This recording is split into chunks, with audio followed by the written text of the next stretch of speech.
to In the Kitchen with Awesome Monthly. I'm Ariana Quant, head pastry chef for High Hospitality, and we're in the kitchen today making our jasmine cream.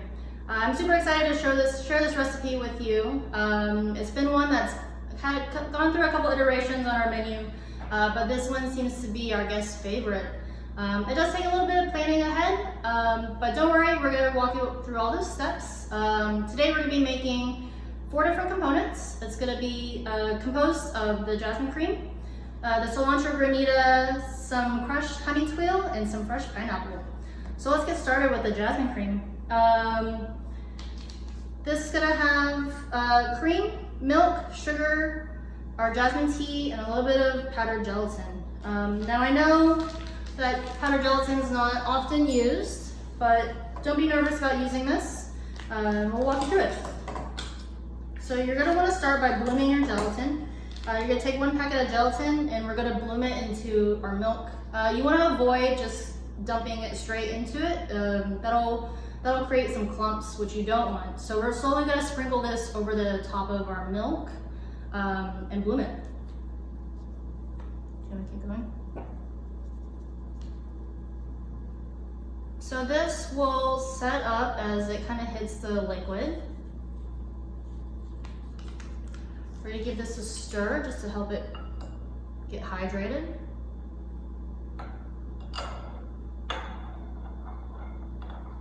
And then we'll let that sit and bloom. Okay, so first we're going to start with bringing our cream. We're going to put it in this pot along with our sugar. Oh my gosh. Okay, and then we're gonna bring it to the stove and bring it up to a simmer.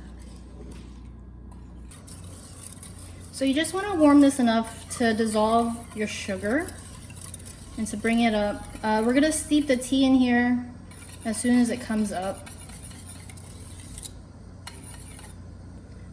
For this panna cotta recipe, there's a portion of milk in here, and that's a preference of mine. A lot of panna cottas will be made with just cream. But for my preferences, I liked having a little bit of milk in there just to kind of balance out the fattiness of the cream. It'll be a little bit more palatable and it won't coat your mouth so much when you're eating it.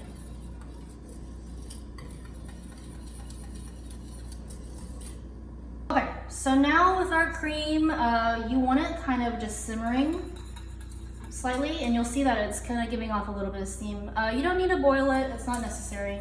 So once it's nice and steamy like this, we're gonna cut off the heat, add our jasmine tea, whisk that in just a little bit, and then we're actually gonna cover it and let that steep for 8 minutes. I'm partial to this brand of jasmine tea. It's one of my favorites. This is one that we use at the restaurants. It's sunflower brand in this yellow tin, but it has just enough bitterness in it, and it also doesn't have a fake artificial floralness to it. And it's just lightly scented with some jasmine flavor. So this one's my favorite. So we're gonna let this steep for 8 minutes. We're gonna check on our gelatin that's blooming, and then when this timer goes off, we're gonna combine the two. Okay, so our timer just went off for our jasmine cream. It's finished steeping now. What we're gonna do is add our bloomed gelatin to this mixture. And then we're gonna give this a nice stir just to have it all incorporated. And then we're going to pass it through this lovely strainer just to get all the jasmine tea leaves out, and then as well as if there's any clumps of gelatin, that they're gone. Smells lovely. Okay, and you want to press just slightly and get everything out of those tea leaves. All right, so once you've strained that jasmine tea out, we're gonna pour it into this quart container and we're gonna allow it to sit overnight. So carefully pour this in.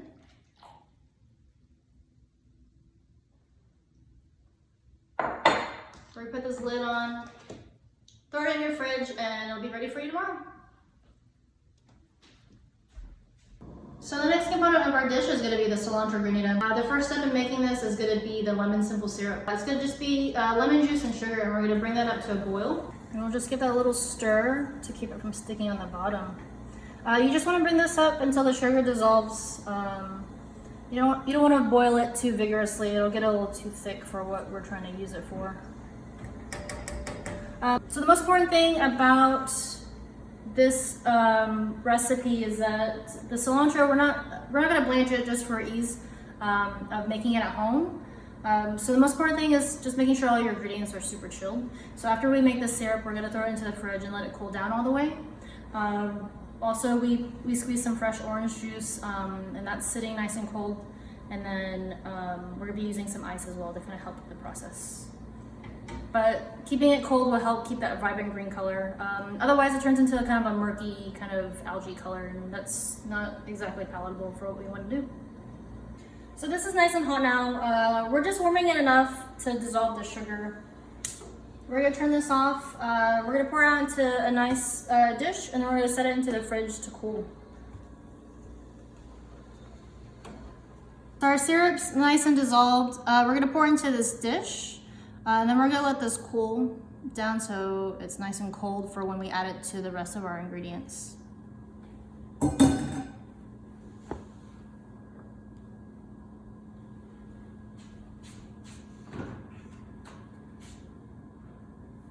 Okay, so the next part of our cilantro granita is we're gonna blend all the herbs with a little bit of OJ. Again, we use some fresh squeezed OJ just so it's nice and bright. The cilantro here, you wanna make sure that it's washed beforehand. Cilantro tends to be a dirtier herb. Also with this recipe, you can utilize the stems, which is nice. Okay, so in our blender, we're gonna load our OJ. A little bit of ice. And the ice is just so that it helps keep the green color with our granita as it warms up a little bit in this blender. Just for the ease of making this at home, we've decided not to blanch this to kind of help it stay vibrant and green. Instead, we're gonna use this ice. So we're gonna start with this first.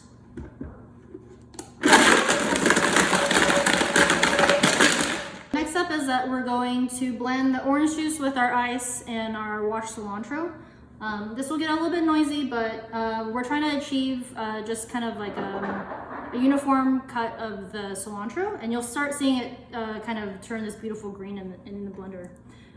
Utilize all the stems in here, and you don't want to pack it in there. Let it be kind of loose so that it has time to grab and catch.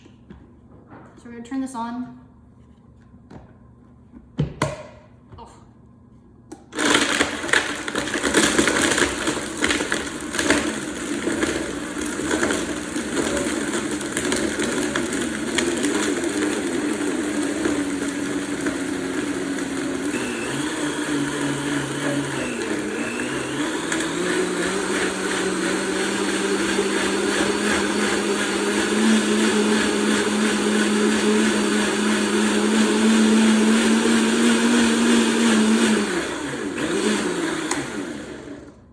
So that's it. It's this beautiful green color now.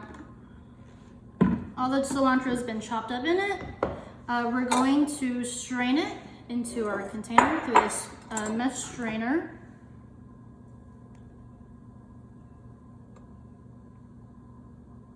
So we're gonna kind of just help it out a little bit. The cilantro, you can see it is kind of pulpy.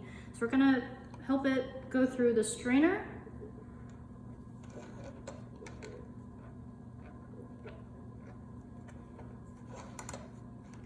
After we pass this through the strainer, we're going to take a spoon and just kind of skim off that foam on the top layer that you see. And that foam is just from aerating it in the blender. Now, if you aren't partial to granita, I do encourage you to try this anyway. I know the cilantro granita kind of tends to be something that sounds a little scary, but with this recipe, we've kind of balanced it out with some OJ and the lemon, so it is a little bit sweet and then herbaceous from the cilantro. But it does lend itself really well if you want to substitute out for different herbs or just do a mix. Basil would be really nice in here, or even parsley. Whatever you have flying around in the kitchen. I'm sure it'll match up really well with the jasmine and the pineapple. But play around with it. Honestly, it's whatever you like to eat and enjoy. So if you have an aversion for cilantro, we can switch up the herbs for this. All right, so we got this nice herb puree. We're gonna take our spoon, and all this foam right here, you kind of just want to skim it off. And we'll just kind of put that off to the side. The foam tends to kind of set up really kind of funny and kind of not so pleasing once it's frozen. So we're gonna skim off a little bit of that foam. Next, we're gonna add to it our water. Make sure this is nice and chilled. Again, to help keep the green color of the granita. And also to this, we're gonna add our chilled lemon syrup. I'm gonna go get that in our fridge.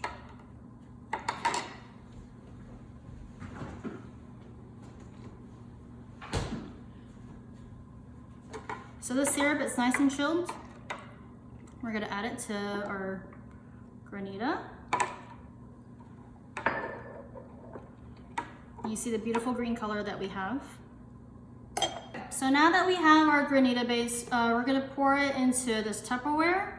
You can also pour it into a glass dish or even a ceramic dish, something that's a little bit more shallow. You wanna avoid maybe putting it in a brownie pan, something that's non-stick. We'll be taking, once this is frozen, we're gonna take a fork and scrape it. So you wanna not scratch into your non-stick bakeware. This is gonna go straight into the freezer. We're gonna go put the lid on as well. Now I know a lot of recipes that you find for granita will tell you to kind of stir it every 30 minutes or so. This one's not necessary. We want those big flakes of granita. So we're just gonna let this sit overnight and hang out. Okay, so the next step in making our jasmine cream is gonna be the honey tuile. This is one of my favorite components. A tuile is just something that's kind of lacy and crunchy, and usually kind of decorative on a dessert. For our purposes, we're gonna grind this up afterwards, so it's not gonna look super pretty. Okay, so in our pot, we're gonna have our butter. We're gonna add our honey. This is a really nice honey that we like to use. Get all that in there. And then we're also gonna add our sugar.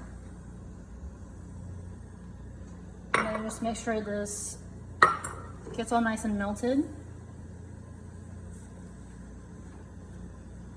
Keep stirring.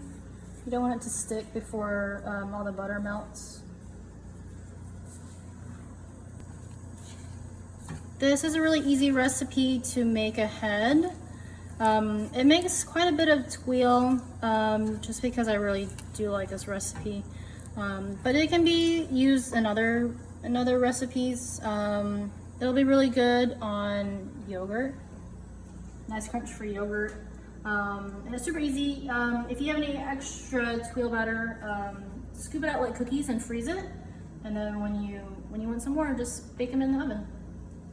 As you can see, our butter is almost melted. So right now, as this is kind of finishing up melted, we're gonna add our salt to our flour. Give that a nice little whisk. Get some of those clumps out of there. And then we're gonna kill the heat on this. And then in this pot, we're gonna slowly add the flour to this. You wanna avoid dumping it all in at once. It will clump up on you. So just a little bit at a time. Get that all incorporated. So once this all gets incorporated, we're gonna put it into a shallow dish. We'll let it cool just slightly, and then we'll take a sheet tray lined with parchment and a small scoop, and we'll scoop that out into our tuiles to bake. So the last addition of flour is in.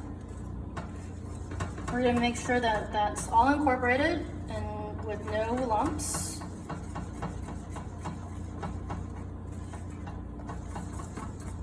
And then we're actually gonna switch back up to the spatula so that we can get out of this pot and get everything out of there.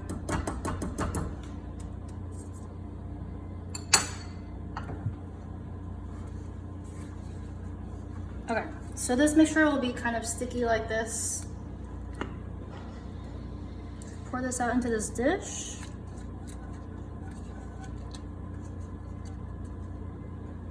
And then we're just gonna let that set up for a little bit before we scoop it.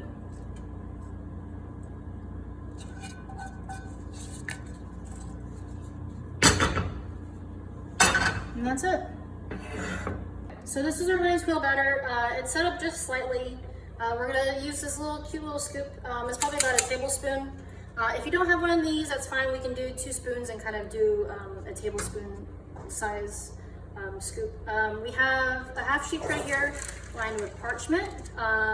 If you also have a silk pad at home, you're more than welcome to use that. So with this, they do spread quite a bit, so you want to give it a little room. With this tray, this size tray, you'll probably scoop about 6 cookies on here. We have our oven preheating right now. It's at 350. And then we're gonna bake those just for a few minutes until they're golden brown and delicious. Depending on your oven, it might take 8 to 12 minutes to fully cook.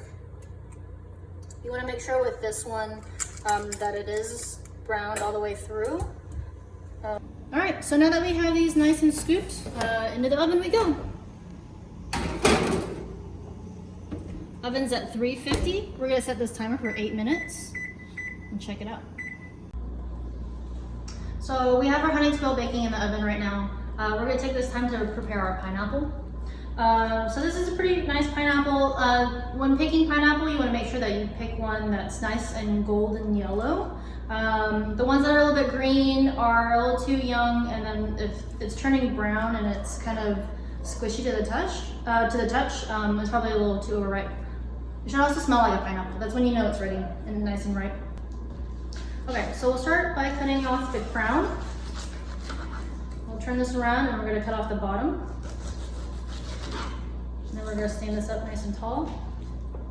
And then kind of similar to when you cut an orange, we're gonna take off layer by layer, starting from the top and going all the way down to the bottom. So we'll do this first one. You'll see all the eyes in there. So when you're cutting this, because I'm right-handed, I'm gonna go this way around the pineapple, but I'll follow these eyes so that I don't have to go back over the pineapple, and it kind of gives you a nice clean cut. And as you're kind of going, you'll see that I'm following the shape of the pineapple with this curve, versus just kind of cutting straight down, because that's a lot of pineapple that you don't want to waste. Looks pretty good. We'll get rid of this. And the easiest way to cut around the core is just to cut cheeks off your pineapple. So if the core is right here, I'm gonna cut right slightly to the side of it, and I'll cut all the way down. Again, with a serrated knife, you'll have more control. That way you can go straight down versus kind of cutting at an angle. So also, once I get to this part, I'll put the pineapple down on its side. You'll have a little bit more control since it's sitting on the flat part versus this kind of narrow end.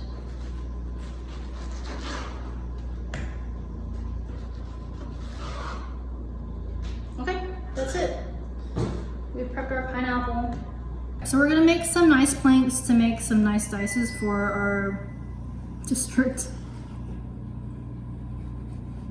If you get a little bit trimmed, that's okay. It can be your little snack. Once you make these nice planks, you're gonna wanna come down this way on its side to finish making that nice dice.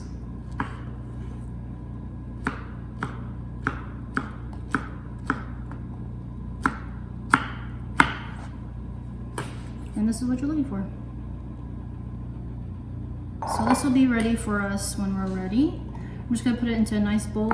Okay, our timer went off again for our honey squills. We're just gonna check this out now. So this is what you're looking for. A dark, even golden brown color throughout. We're gonna let these cool down and they'll crisp up really nicely. After that, we'll crush them up. But this is what they should look like. The next step is gonna be to whip our jasmine cream.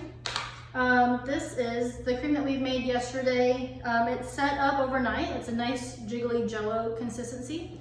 Now I'm gonna put it into our KitchenAid. And we're going to use the whisk attachment for this with our KitchenAid.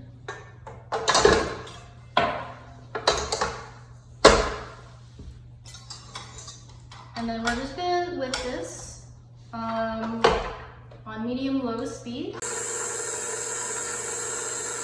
You can increase the speed on this just a little bit. What you're looking for is kind of like a soft peak on this cream. The gelatin in it will kind of help stabilize it so that it can sit a little bit longer. You want to just avoid whipping it on high speed. It tends to make irregular bubbles as it's whipping. So with it kind of on medium speed, you'll kind of create these kind of uniform bubbles, kind of like bricks, and it'll be a little bit more stable. Versus if you were to whip it on high, it would make big, small bubbles, and it wouldn't stack very nicely, and you would get a not so nice product in the end. So this is the consistency that you're looking for this jasmine cream. Just kind of these soft peaks. It'll set up a little bit as it sets up in the fridge. You can whip it just a little bit more if you are planning on enjoying this right now.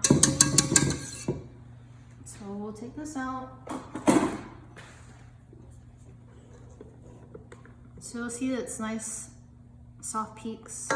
We're actually gonna load it into a piping bag. If you don't have a piping bag, no worries. You can use a Ziploc bag if you have it and just kind of cut the tip off of it. Or if you don't have that either, it can be a little bit more organic, and you can just spoon it into your dish.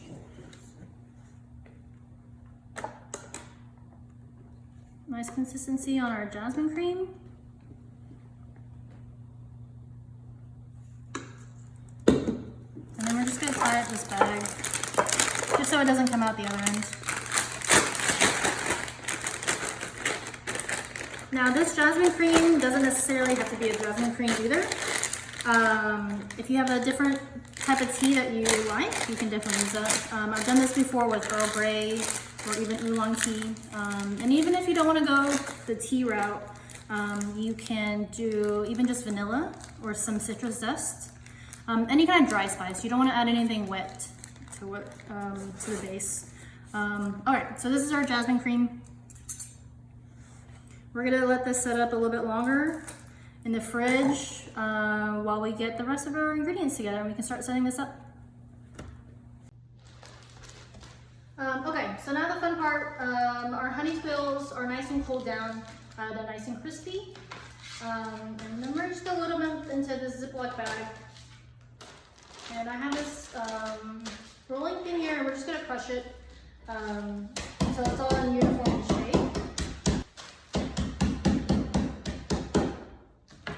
Okay, so this looks good. I'll pour it onto this little dish. And so also because it has such a high sugar content, it tends to be a little hygroscopic, which means it'll get a little bit tacky, especially here with how humid it is in Austin. So nice and uniform. And we're gonna make sure that we put it into an airtight container until we're ready to use it. All right, so here we are. We've made all of our components. We have our honey tweel, our fresh pineapple, our jasmine cream that's been whipped, as well as our cilantro granita. So we're ready for assembly. All of this stuff here can be made the day before, and then have it ready for you when you're ready to enjoy. So let's start assembly. At the restaurant, we love using these really cute glasses. We're gonna put 2 spoonfuls of honey twirl on the bottom. Nice little layer on the bottom. And then we're gonna take our jasmine cream. Again, if you don't have this in a piping bag, that's okay. Just give your cream a little bit of a mix and then just kind of load it in. So jasmine cream goes in. And then we have our granita here. It's nice and bright spring green. We're gonna take a fork and we're going to just scrape layer by layer into this granita, and you'll see that it's a nice, icy, kind of pale green.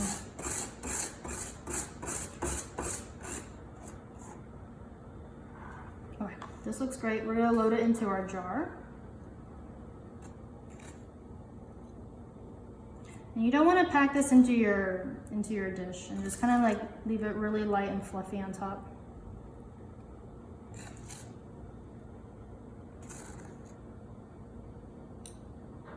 All right, so this looks great. We're ready for the final piece. We're gonna take our nice pineapple, do a couple pieces on top.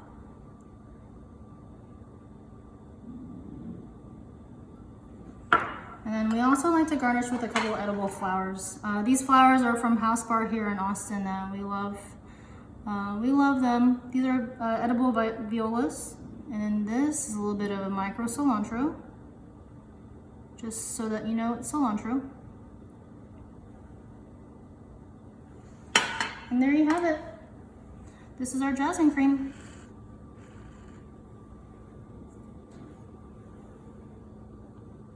Should we taste it? We should probably taste it, right? All right, so for this one, make sure you get a little bit of everything. A little bit of that crunch on the bottom, a little bit of the cream and the pineapple and the granita. It's delicious. I think this dessert is perfect for the summer. Nice creaminess from the jasmine cream, and then you have the cilantro granita. That's really light and bright, and then just a little bit of crunch from the honey twill. So thank you guys for joining us today. I hope you had fun. I know I had a lot of fun sharing this recipe with you. During this time with COVID-19, we have had to shift our businesses a little bit. We are offering curbside pickup for you guys though, as well as slowly opening up our dining room. But please continue to support your small local businesses and continue picking up curbside when you can. Don't forget to follow us on social. I want to see how you guys have fun with this. Thanks. Enjoy.